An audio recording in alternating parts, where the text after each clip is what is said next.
നമ്മുടെ ദേശീയ നേതാക്കൾ നാട്ടിലേക്ക് എത്തുമ്പോൾ അവരുടെ പ്രസംഗം പരിഭാഷപ്പെടുത്തുന്നത് പലപ്പോഴും വലിയ പരിഹാസത്തിനും തമാശയ്ക്കൊക്കെ ഇടയാക്കാറുണ്ട്.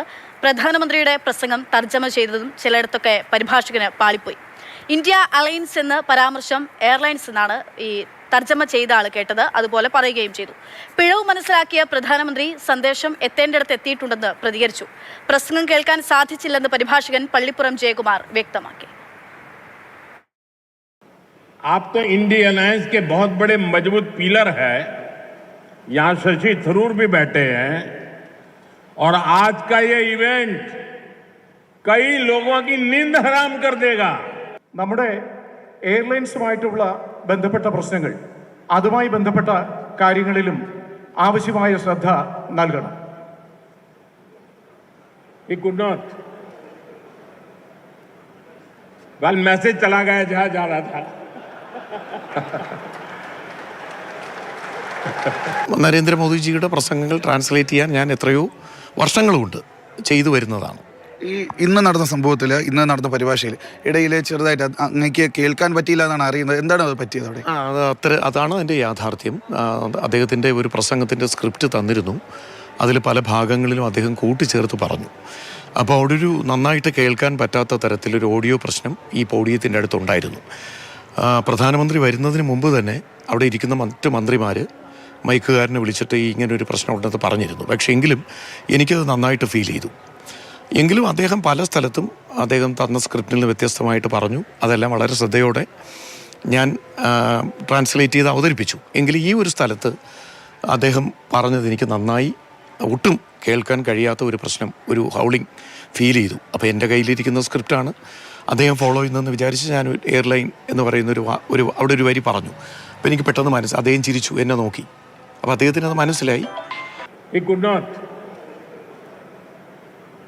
അപ്പോൾ ഞാൻ പെട്ടെന്ന് പിന്നെ നിർത്തി അപ്പം തിരുത്തി പറയാൻ ശ്രമിക്കുന്നതിനിടെ അദ്ദേഹം ചിരിച്ചിട്ട് അടുത്ത പിന്നെ ഭാഗത്തിലേക്ക് കടന്നു. പാർട്ടി പ്രവർത്തകനാണോ? പാർട്ടി സജീവമായ പ്രവർത്തകനല്ല, അനുഭാവിയാണ്.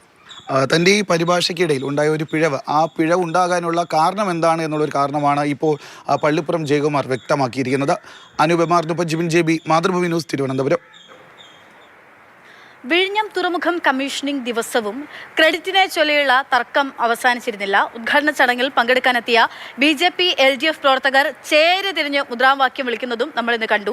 വേദിയിലിരുന്ന രാജീവ് ചന്ദ്രശേഖരെ സദസ്സിലിരുന്ന മുഹമ്മദ് റിയാസ് പരിഹസിച്ചപ്പോഴും നിങ്ങളുടെ 4ാം വാർഷികത്തിന് മുന്നണി കൺവീനർ സ്റ്റേജിൽ ഉണ്ടാകുന്നത് സ്വാഭാവികമല്ലേ എന്ന് റിയാസിന് രാഹുൽ മാങ്കൂട്ടത്തിൽ മറുപടി നൽകിയതുമൊക്കെ കണ്ടു. അങ്ങനെ രാഷ്ട്രീയ വാദപ്രതിവാദങ്ങളുമായും ഇന്നത്തെ ഉദ്ഘാടന ദിവസം അങ്ങനെ നിറഞ്ഞു നിന്നു.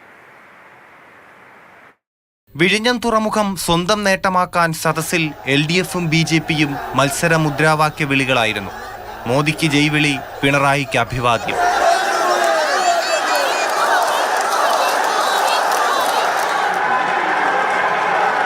ഉമ്മൻചാണ്ടിയെ അവഗണിച്ചതിൽ പ്രതിഷേധിച്ച് ചടങ്ങ് ബഹിഷ്കരിച്ചത് ചരിത്ര മുഹൂർത്തത്തിൽ UDFനെ അപ്രസക്തമാക്കി.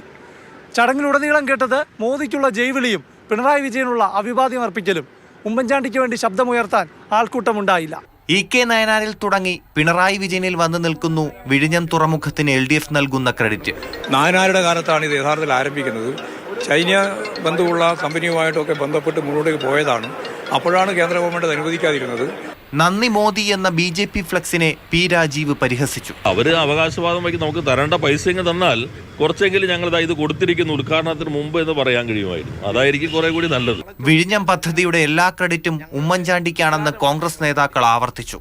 ചരിത്രം പരിശോധിക്കുന്ന ഏതൊരു വ്യക്തിക്കും K കരുണാകരന്റെയും ഉമ്മൻചാണ്ടിയുടെയും പേര് ഇതിൽ നിന്ന് മാറ്റിക്കളയാൻ സാധ്യമല്ല. ഉമ്മൻചാണ്ടിയുടെ കുഞ്ഞാണിത്. അതിനെ ലാളിച്ച് വളർത്തി എന്നുള്ളത് മാത്രമാണ് ഇവരെ സംബന്ധിച്ചിടത്തോളം അവകാശപ്പെടാൻ കഴിയുന്നത്.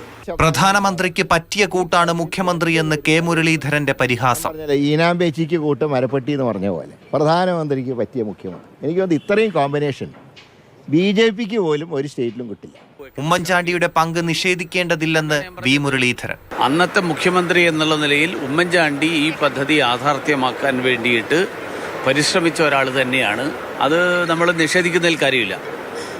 അന്ന് എതിർത്ത ആളുകൾ ഇപ്പോൾ കൂടെ നിൽക്കുന്നു എന്നുള്ളതാണ് ഇതിലെ ഏറ്റവും വലിയ നേട്ടം. ഉമ്മൻചാണ്ടിക്ക് അഭിവാദ്യം അർപ്പിച്ച് പ്രകടനം.